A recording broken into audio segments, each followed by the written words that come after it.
Colonel Amara Washington drove her sleek Navy sedan through the rain-slicked streets of Riverdale. The late afternoon sun struggled to pierce the dark clouds hanging over the city. She adjusted her rear-view mirror, catching a glimpse of her reflection, her natural hair pulled back neatly, her sharp, intelligent eyes focused on the road ahead. At-42, Amara had climbed the ranks through sheer determination and excellence. 20 years of military service. 2 tours in Afghanistan. Now stationed at Fort Campbell as the head of strategic operations. The dashboard clock read 6:15 p.m. She was heading to her son's basketball championship game, a rare evening off from her demanding schedule. The familiar streets of her childhood neighborhood passed by her window. Though much had changed in Riverdale over the decades, some things remained stubbornly the same. She turned down Maple Avenue, unaware that in mere minutes, her evening, and perhaps the entire community, would be forever changed. Blue and red lights flashed in Colonel Washington's rear-view mirror. She checked her speedometer, 53 in a 55 zone. With a puzzled frown, she signaled and pulled over to the curb, positioning her hands at 10 and 2 on the steering wheel. Officer James Burke approached with a swagger that seemed practiced. Late 30s, crew cut, with a perpetual sneer etched into his face. He tapped the window with his flashlight, harder than necessary. License and registration, he barked as she lowered the window. No greeting. No explanation for the stop. May I ask why I'm being pulled over, officer? Colonel Washington asked calmly, reaching slowly for her documents. Broken taillight. His eyes narrowed as he scanned her military ID. So you're in the Army, huh? Yes, sir. Colonel Amara Washington, United States Army. Her tone remained respectful but firm. Officer Burke's expression soured. Step out of the vehicle, ma'am. On what grounds, officer? I have a broken taillight. Are you refusing a direct order? His hand moved to rest on his holster. I said step out of the vehicle. Now. Rain began to fall harder as Colonel Washington carefully opened her door. She stood tall, her military bearing unmistakable despite her civilian clothes. Is there a problem here, Officer Burke? She noticed his name badge for the first time. How do you know my name? His voice took on an accusatory edge. It's on your uniform, sir. Burke circled her like a predator.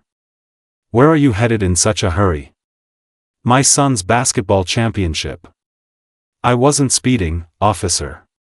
Well, I think you've been drinking.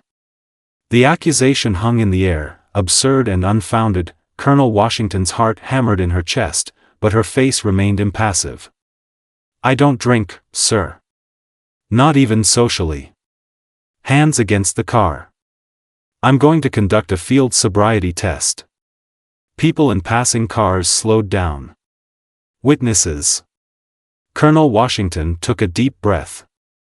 This was far from over. Rain pelted Colonel Washington's shoulders as she stood beside her car, maintaining her composure despite the growing humiliation. Officer Burke moved with exaggerated slowness, deliberately prolonging the encounter.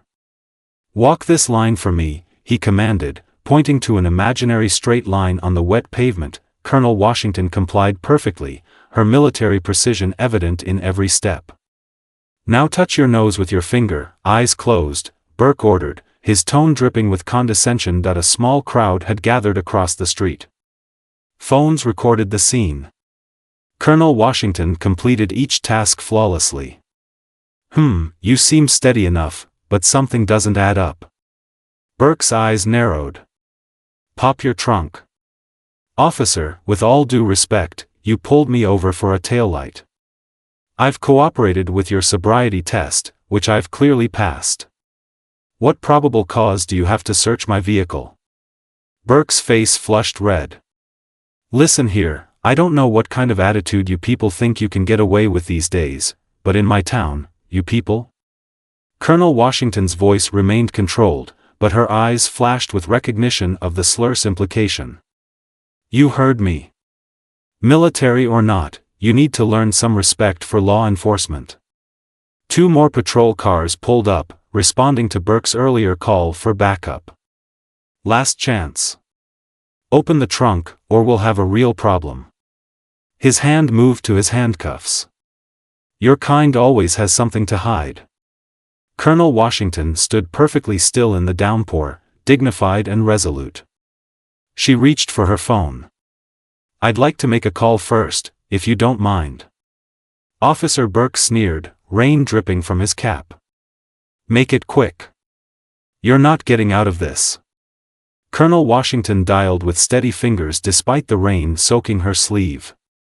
She turned slightly away from Burke, her voice clear and authoritative. General Mitchell? This is Colonel Washington. I apologize for disturbing your evening, sir. She paused. Yes, sir. I'm currently being detained by Officer James Burke, badge number 4729, Riverdale Police Department. He's conducted an unwarranted sobriety test and is now demanding to search my vehicle without probable cause. Burke's face transformed from smugness to uncertainty as he realized who might be on the other end of the call. Yes, sir. I believe racial profiling is involved. The officer specifically used the phrases, you people, and your kind. She listened. Multiple witnesses are recording, sir. Yes, corner of Maple and 5th. Burke stepped closer, trying to intimidate her into ending the call, but Colonel Washington stood her ground. Thank you, sir. I appreciate your intervention. She ended the call and faced Burke directly. General Mitchell sends his regards, Officer Burke. He's the commanding officer of Fort Campbell and personal friends with your police chief Reynolds. They'll both be here in approximately 10 minutes. Burke's confidence crumbled visibly before her eyes. 9 minutes later, 3 vehicles arrived in rapid succession, a police SUV with flashing lights, an unmarked government sedan, and a news van that had caught wind of the situation through social media. Police Chief Sandra Reynolds exited the SUV first, her face a mask of controlled fury. Behind her came General David Mitchell, his commanding presence drawing attention even in civilian clothes. The crowd of onlookers had grown, many still recording with their phones. Officer Burke. Chief Reynolds barked. Stand down immediately. Burke's face had drained of all color. He stepped away from Colonel Washington, who remained poised despite being drenched from the rain. Chief, I was just following protocol for, save it, Burke. Chief Reynolds cut him off. I've already reviewed the footage sent to my phone. She turned to Colonel Washington. Colonel, on behalf of the Riverdale Police Department, I extend my sincerest apologies for this officer's conduct. General Mitchell approached, offering Colonel Washington his jacket. Are you all right, Colonel? Yes, sir. Thank you for responding so quickly. Burke attempted to interject. Chief, with all due respect, Officer Burke, surrender your badge and weapon, Chief Reynolds commanded. You're suspended effective immediately pending a full investigation. A stunned silence fell over the scene as Burke reluctantly complied, hands shaking. This isn't just about one traffic stop, Chief Reynolds announced, loud enough for the growing crowd to hear. This is about accountability. No one is above the law, especially those sworn to uphold it. The news crew had begun filming, capturing the moment justice intervened on a rain-soaked street corner in Riverdale. 3 weeks later, Colonel Washington stood at a podium in Riverdale City Hall. The room overflowed with community members, press, and uniformed officers. Chief Reynolds sat to her right, alongside Mayor Thompson and General Mitchell. What happened to me wasn't unique, Colonel Washington stated, her voice carrying throughout the hushed chamber. It was simply documented. How many others have endured similar treatment with no recourse, no powerful friends to call, no way to demand justice? The internal investigation had revealed Officer Burke's long history of complaints, all previously buried or dismissed. Body camera footage from his past stops showed a clear pattern of racial profiling that could no longer be ignored. Today marks a new beginning, announced Mayor Thompson, stepping to the microphone. The unanimous passing of the Accountability and Transparency Act will require all officers to undergo implicit bias training quarterly. Additionally, an independent civilian review board will oversee all complaints against law enforcement. Chief Reynolds then unveiled the newly established Colonel Washington Scholarship, designed to recruit more diverse candidates into law enforcement careers. Change happens from within, she explained. We need officers who reflect and understand the communities they serve. Burke had been terminated from the force. Criminal charges for civil rights violations were pending. But for Colonel Washington, this was about something larger than one officer's misconduct. She finished her address with words that would echo through Riverdale for years to come. True justice isn't measured by how we punish wrongdoing, but by how we prevent it. Not by who we exclude, but by who we include.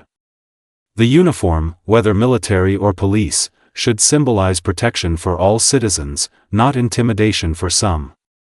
As the crowd rose in a standing ovation, Colonel Washington caught sight of her teenage son in the back of the room, recording everything on his phone. Pride shone in his eyes, not just for what his mother had endured, but for what she had transformed it into, a catalyst for genuine change. That evening, as darkness fell over Riverdale, new street lights illuminated Maple Avenue, the first visible sign of the city's commitment to shine light into every corner where injustice might lurk. The rain had finally stopped, and clearer skies lay ahead.